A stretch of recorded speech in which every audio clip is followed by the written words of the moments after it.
We back here. It's your girl Tiffani D, Press Pause Productions, Sip and Dish. I'm here with the beautiful Miss Ashanti in the building. You just dropped some amazing gems. We have a quick question.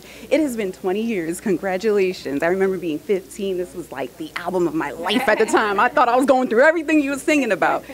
How much have you grown? What lessons have you learned from initially, writing all of that music from your perspective 20 years ago to like now? What lesson have I learned? Like the biggest takeaway, like, dang, if I knew that then, 20 years ago.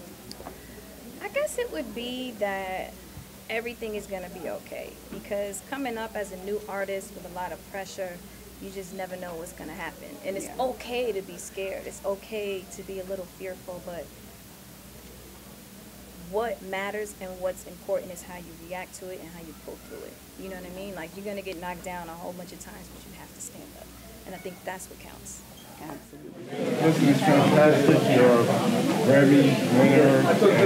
You've done so many things. You have so many credits. Tell me the importance of doing a children's book and what that means to self-esteem for young ladies of color.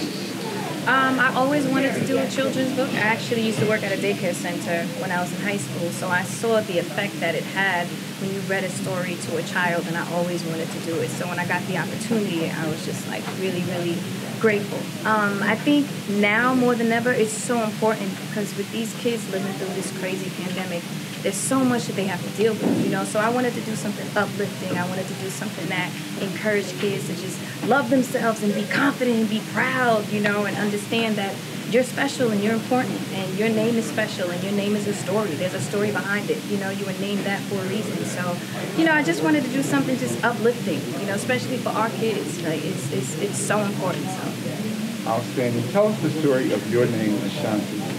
Well, my name originates from Ghana, and you know how, like, when you go overseas, kind of like the women are kind of considered low in the totem pole, but the Ashanti people, there's a tribe of people that originate in Ghana, and these women run things, they're kind of like the bosses, so it's just about being a self-confident and powerful woman, so I'm glad I got that name. Outstanding.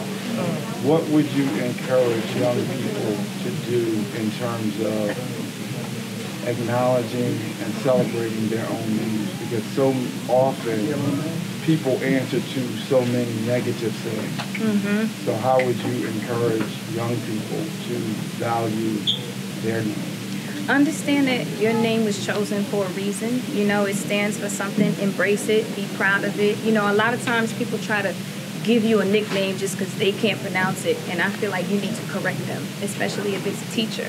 Take the time and correct it and pronounce her name correctly or his name correctly, So, again, just be empowered, be confident and celebrate what's special.